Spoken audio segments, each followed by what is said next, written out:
Hi learners, welcome to the School of Exercise Science. I am Rohit, an A certified personal trainer. इस channel पे मैं वो सारी चीज़ें आपसे डिस्कस करूँगा जो मैं रेगुलरली एक्सरसाइज साइंस में सीखता हूँ और साथ ही साथ मैं ACPT को कवर करूँगा. So let's proceed without further ado.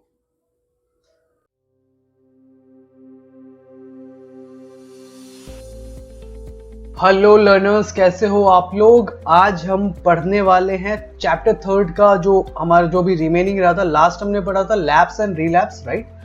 अब हम स्टार्ट करने वाले हैं principles of behaviour change and hope के ये लास्ट वीडियो हो इस चैप्टर का. काफ़ी लंबा खिंच गया है ना, सो आई होप लास्ट हो. हालांकि अगर लंबा ये भी चला गया ना तो फिर मुझे इससे भी 2 पार्ट में बनाना पड़ेगा, काटना पड़ेगा.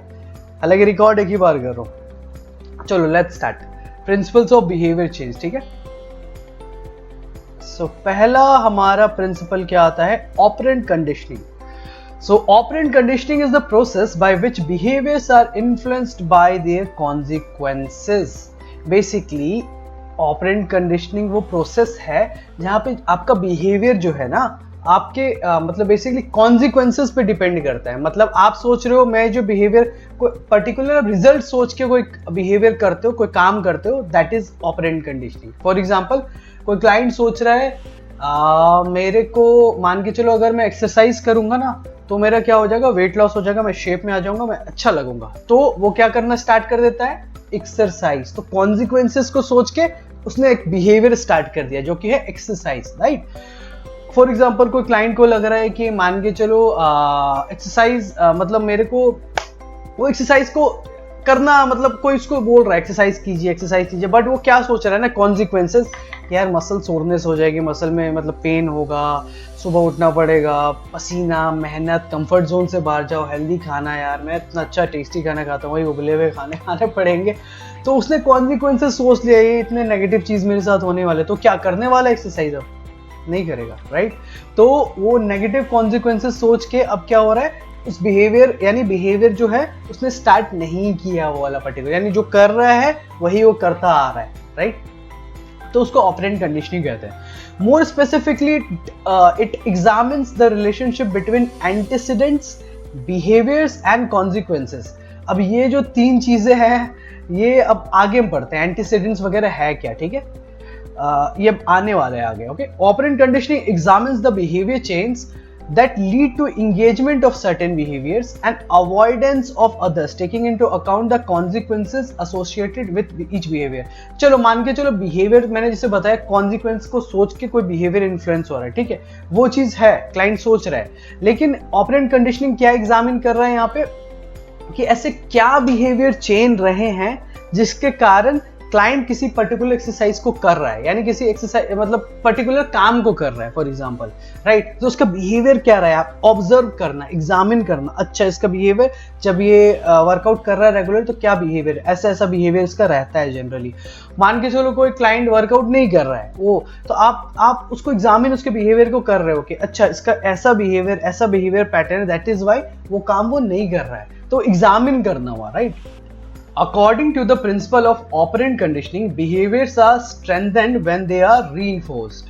तो ऑपरेंट कंडीशनिंग की जो प्रिंसिपल है ये कहती है कि किसी भी तरह का बिहेवियर रहता है ना वो और मजबूत बनता है, यानी उसके रिपीट होने के चांसेस और होते हैं जब वो रीइंफोर्स किए जाते हैं. रीइंफोर्स का क्या मतलब, सिंपली आप समझ सकते हो इस कॉन्टेक्स्ट में कि मान के चलो आप वर्कआउट कर रहे हो, ठीक है, आप वर्कआउट कर रहे हो किसी पर्टिकुलर, एज अ क्लाइंट कोई वर्कआउट कर रहा है, तो पर्सनल ट्रेनर आके उसको पॉजिटिव फीडबैक दे रहा है, राइट. तो उसको लगा कि अच्छा मैंने वर्कआउट किया, पॉजिटिव फीडबैक उसको मिला, तो चांसेस है वो दोबारा वो वर्कआउट करना चाहेगा, वो मोटिवेट हो जाएगा, राइट. एक वो चीज़ है.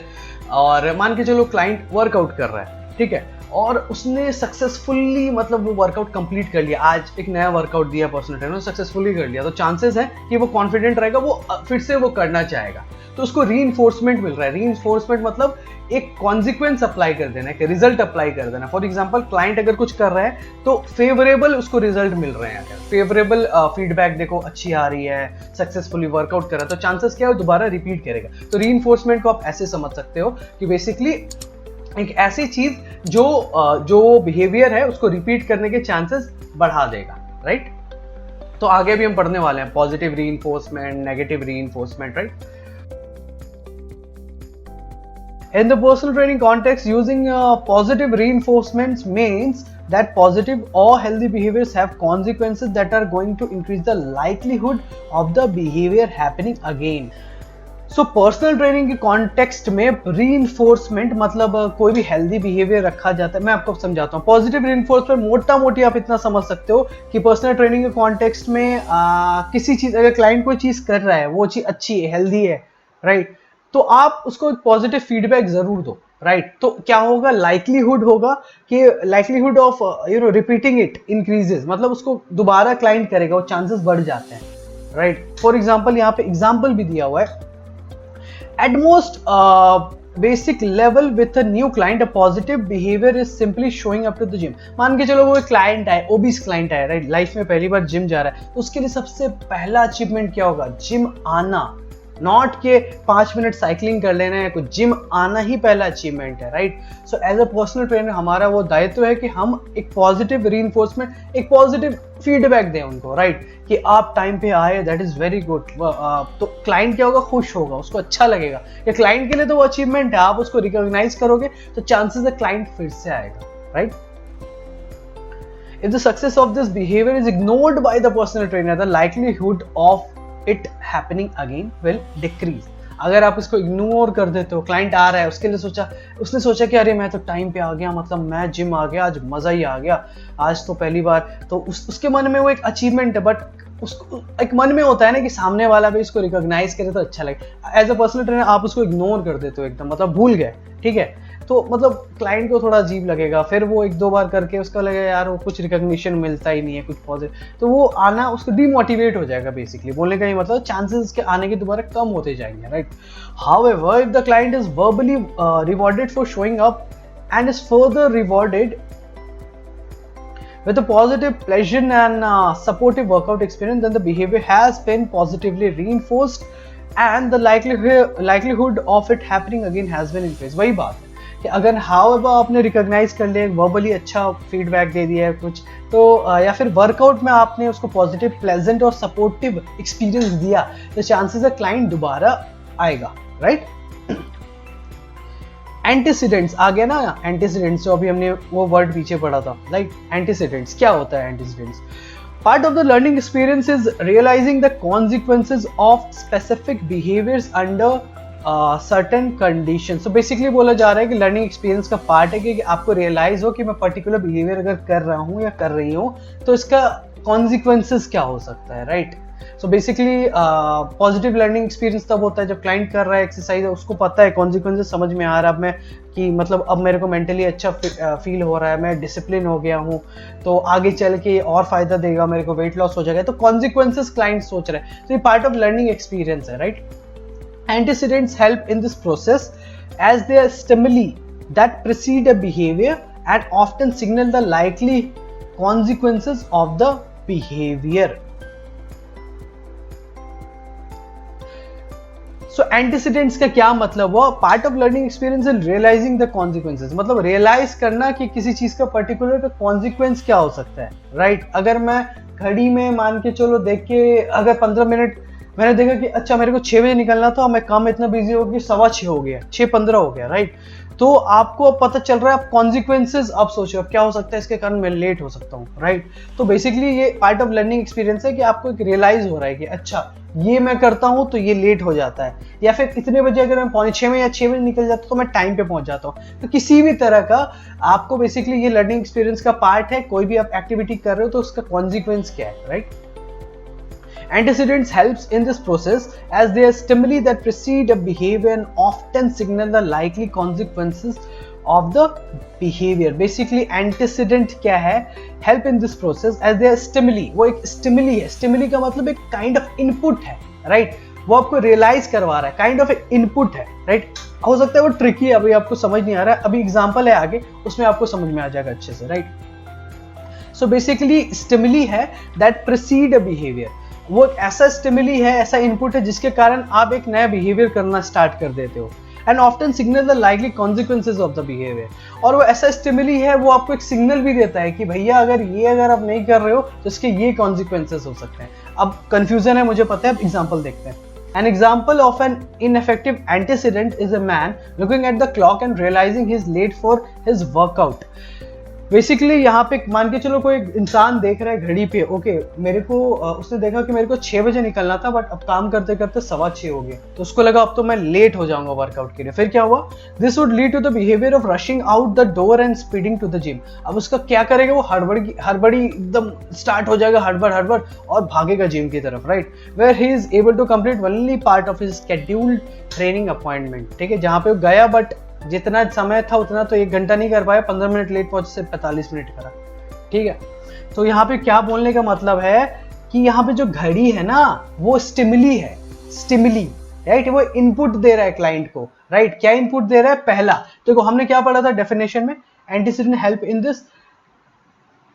हाँ, they are stimuli that precede a behaviour. वो एक ऐसी स्टिमुली है जो एक बिहेवियर को प्रोसीड कर मतलब कोई नया बिहेवियर स्टार्ट कर देता है, and often signal the likely consequences of the behaviour. क्या कॉन्सिक्वेंसेज हो सकते हैं? अब देखो यहाँ पे एग्जांपल में कैसे फिट बैठता है ये डेफिनेशन. घड़ी है, घड़ी एक स्टिमुली है, यानी एक इनपुट दे रहा है क्लाइंट को, राइट. तो क्लाइंट ने उसको देखा, तो क्लाइंट ने रियलाइज किया, ओ, यानी क्लाइंट को कॉन्सिक्वेंसेज रियलाइज हुआ कि ओ अब तो मैं लेट हो जाऊंगा जिम के लिए. तो वो चीज एक पूरा हो गया, कॉन्सिक्वेंसेज वाला पार्ट. थर्ड चीज, क्लाइंट अब क्या हुआ? रश कर रहा है जिम के लिए, हड़बड़ा रहा है, तो एक नए बिहेवियर को उसने जन्म दिया, यानी हड़बड़ी में वो जिम भागने लगा. तो इससे क्या हुआ? उसने स्टिमुली को देखा, स्टिमुली यानी घड़ी को देखा, घड़ी ने उसको सिग्नल किया कि क्या कॉन्सिक्वेंस हो सकता है, यानी वो लेट हो सकता है, उसके दिमाग में आया. अब वो नया बिहेवियर स्टार्ट हो गया. क्या बिहेवियर स्टार्ट हो गया? वो जिम की तरफ स्पीड में जाने लगा, right. So this is antecedent. Now, antecedents can be manipulated in the environment to maximize the likelihood of desirable behavior. So, antecedent जो होता है ना उसको manipulate कर सकते हैं अपने हिसाब से, ताकि हम अपना जो desired result है ना उसको पा सके. कैसे? अभी आगे देखेंगे. This type of influence by antecedents on behavior is called stimulus control, which is valuable tool in behavior modification. ऐसे अपने हिसाब से antecedents को कंट्रोल करना क्या कहलाता है? Stimulus control, right? जो बहुत ही मतलब इंपॉर्टेंट होता है, बहुत वैल्यूएबल होता है, हमारे बिहेवियर चेंज में हेल्प करता है.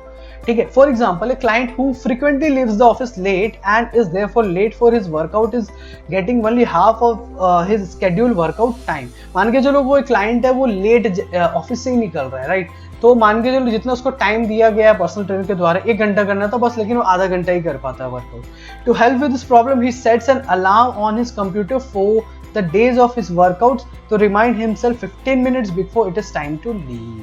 तो जिस दिन वर्कआउट का डे होता है वो उसने क्या किया? 15 मिनट पहले ही का अलार्म लगा लिया. मान के 6 बजे निकलना है तो 5:45 का अलार्म लगा लिया कि इसको जब वर्कआउट के लिए निकलना है. ठीक है, this reminder triggers him to prepare to leave his office and head to the gym resulting in a full workout session. अब दिस रिमाइंडर, अब जो रिमाइंडर वो अलार्म जो उसने लगाया, अब उसको 5:45 बजे बज जाता है. अब क्लाइंट तो टाइम से फटाफट जाके निकल के पूरा वर्कआउट कर लेता है, राइट. तो हमने इस यहाँ पे स्टिमुलस को कंट्रोल कर लिया, एंटीसीडेंट को कंट्रोल कर लिया, मतलब अपने हिसाब से स्टिमुलस कंट्रोल किया. यानी स्टिमुलस यहाँ पे क्या है? घड़ी, राइट, घड़ी, अलार्म. तो अलार्म लगा लिया हमने, तो उसने उसको 15 मिनट पहले इनपुट दिया. अब उसको लगा कि अच्छा मेरा टाइम ठीक है, अब आराम से चला गया. तो हमने यहाँ पे कंट्रोल कर लिया उस एंटीसीडेंट या फिर उस स्टिमुलस को. ठीक है, now the next part is consequences. The most important component of operant conditioning is what happens after a behavior is executed. So operant conditioning का सबसे important component है क्या? behavior करने के बाद consequence क्या होने वाला है उसका. The consequence following a behavior will influence its future occurrence. So मान के चलो किसी behavior कोई बिहेवियर करते हैं, उसका क्या कॉन्सिक्वेंसेज आ रहा है वो डिसाइड करता है कि फ्यूचर में दोबारा किया जाएगा या नहीं किया जाएगा. मान के चलो क्लाइंट कोई ट्रेडमिल पे पहली बार दौड़ रहा है, राइट, तो गिर गया पहली बार में ही, तो बहुत कम चांस है वो मोटिवेट हो पाएगा या फिर दोबारा हिम्मत गेन कर पाएगा कि वो कर सके. हाउएवर कि कोई क्लाइंट आता है वो फटाफट वो कर लेता है, 5 मिनट प्रॉपरली कर लेता है, अपने उम्मीद से ज़्यादा अच्छे से कर लेता है, तो उसको वो चांसेस है कि दोबारा वो फिर से उसको करना चाहेगा, राइट. तो consequences fall under the categories of presentation, non occurrence और रिमूवल ऑफ अ पॉजिटिव और अवर्सिव स्टिमुलस. बेसिकली कॉन्सिक्वेंसेस को कहा गया इन कैटेगरी में बांटा गया है.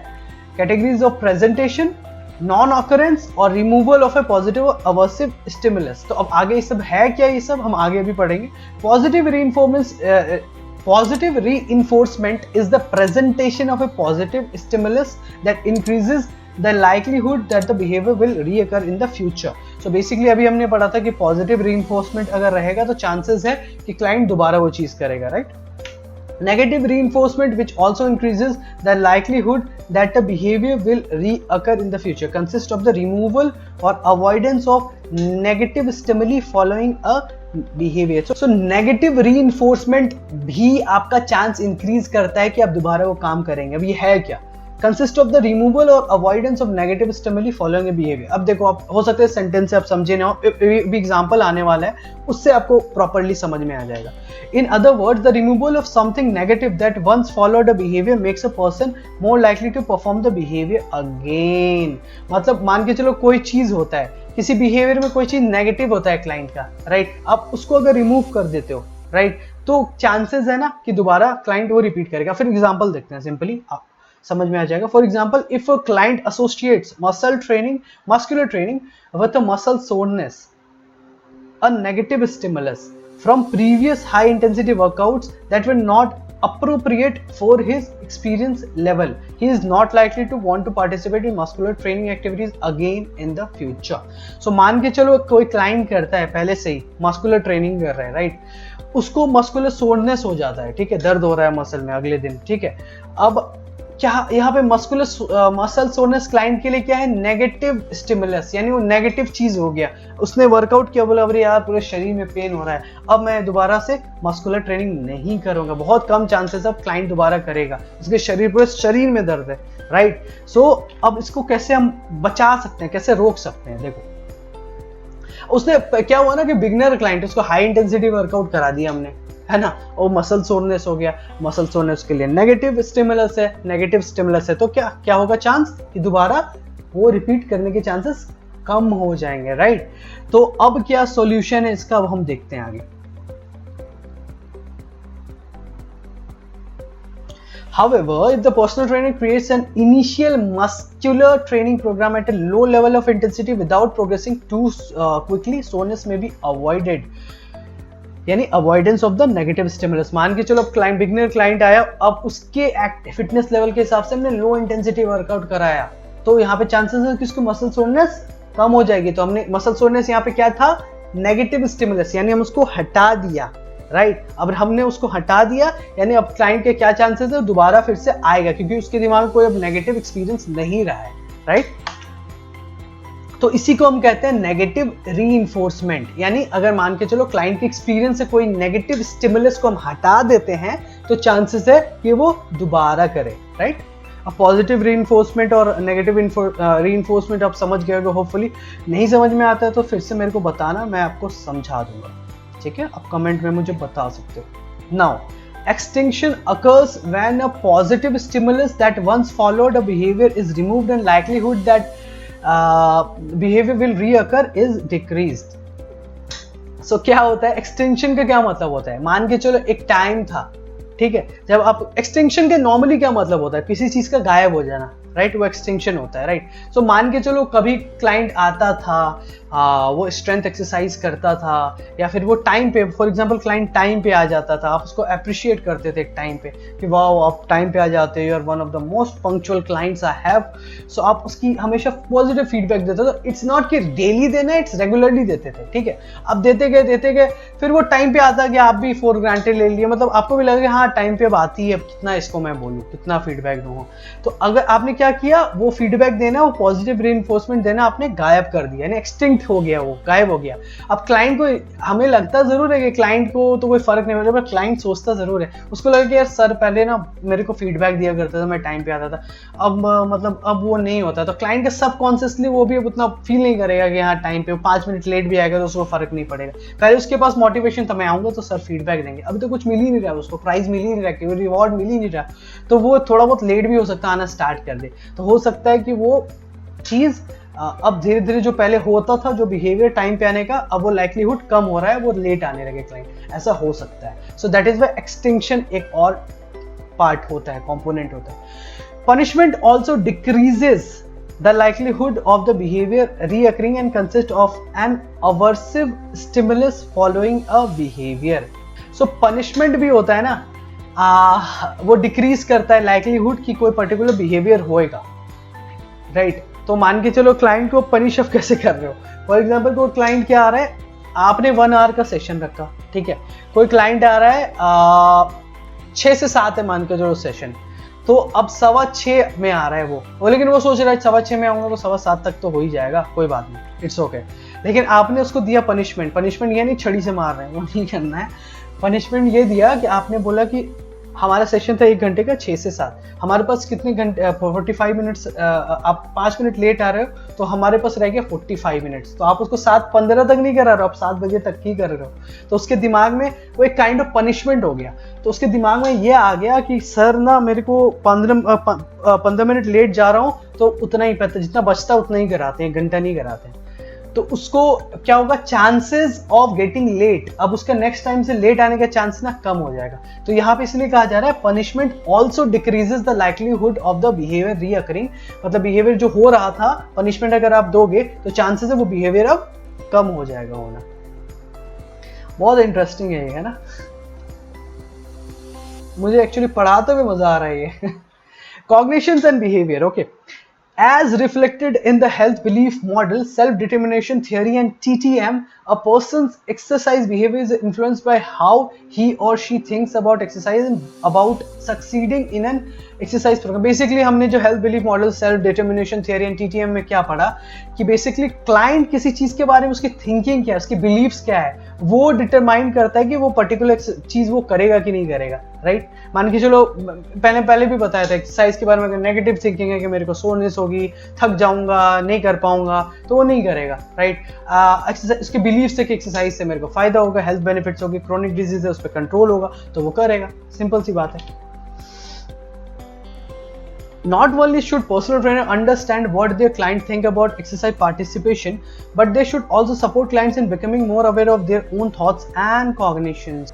So सिर्फ पर्सनल ट्रेनर को ही मतलब ये ज्ञान नहीं रहना चाहिए कि हाँ क्लाइंट क्या सोचता है अपने मतलब एक्सरसाइज के बारे में. उसको पर्सनल ट्रेनर को उसको भी अवेयर कराना चाहिए कि देखिए आपकी थिंकिंग अभी कैसी जा रही है, ऐसी, बट सच्चाई क्या है कि हम ऐसे करेंगे तो इसको ऐसे पॉजिटिव कर सकते हैं. क्लाइंट के दिमाग में नेगेटिव चीज जा रही है, ठीक है, नेगेटिव चीज क्लाइंट के बारे में कि मैं आऊंगी, सोरनेस हो जाएगा, ये हो जाएगा, वो हो जाएगा, लेकिन आप उसको बता रहे हो देखो जो आप जो सोच रहे हो ना अभी ये थोड़ा सा ये नेगेटिव है, इसका पॉजिटिव चीज क्या है आप उसको बताओ. तो ये आपका एक दायित्व है कि जो भी उनका जो भी डाउट रहता है, जो भी उसको सॉल्व करो और उनको बिहेवियर चेंज के पाथ पे लेके आओ.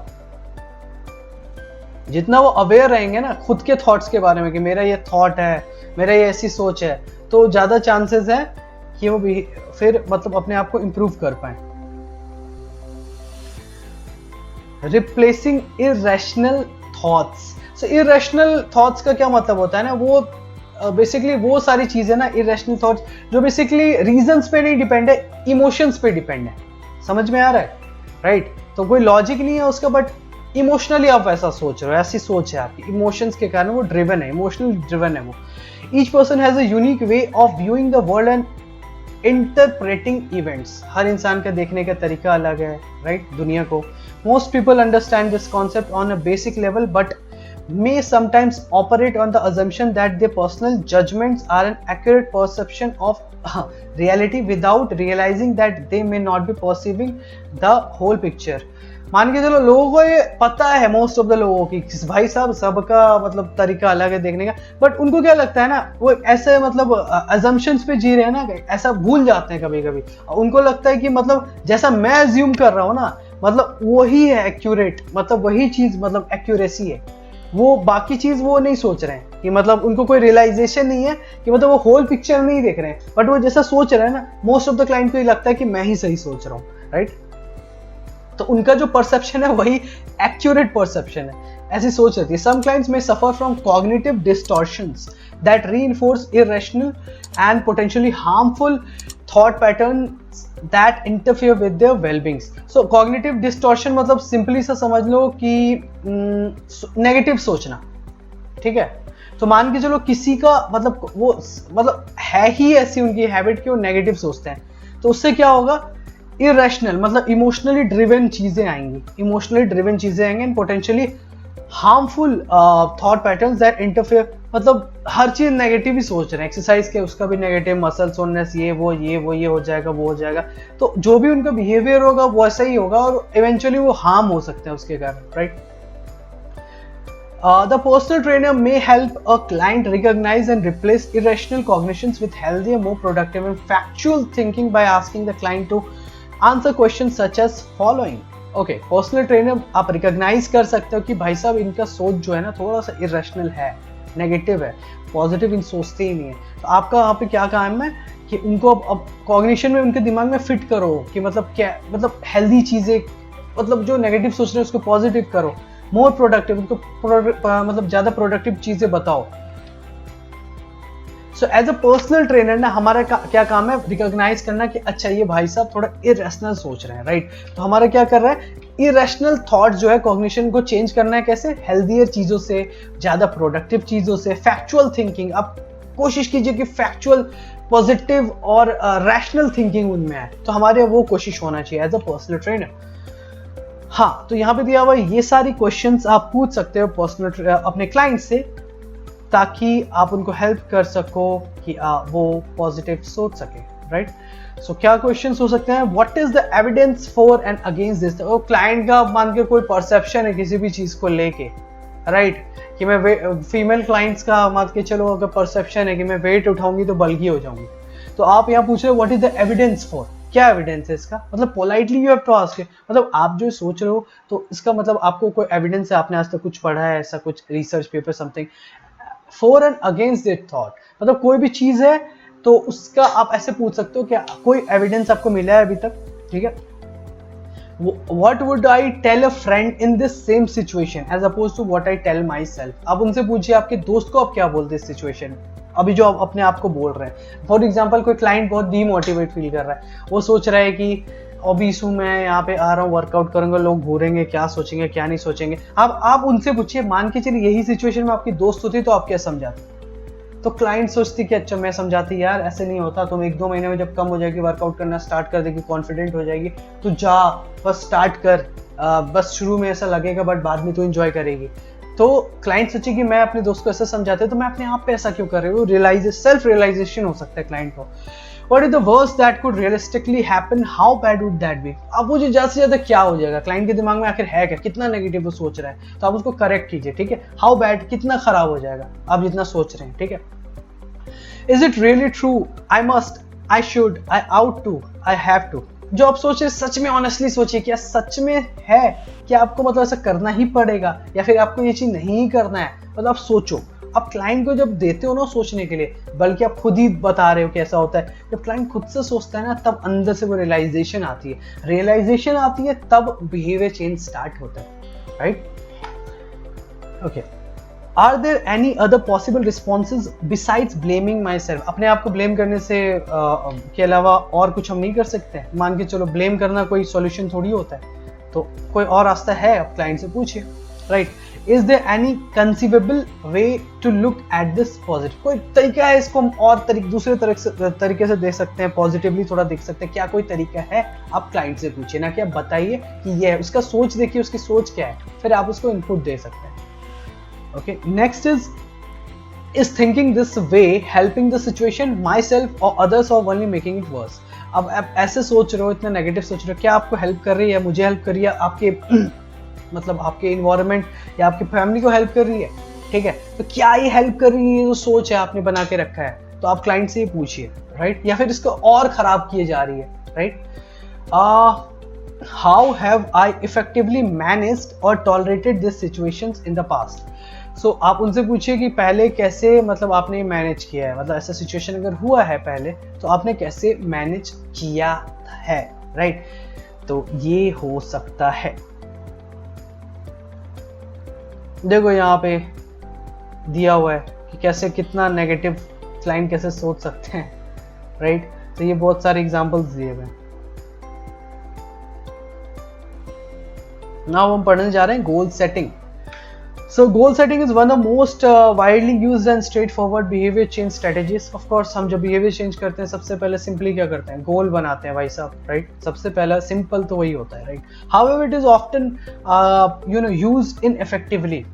बनाते तो हैं but use बहुत ineffectively हम करते हैं. People tend to set goals and then get started on the program quickly forgetting about the goals.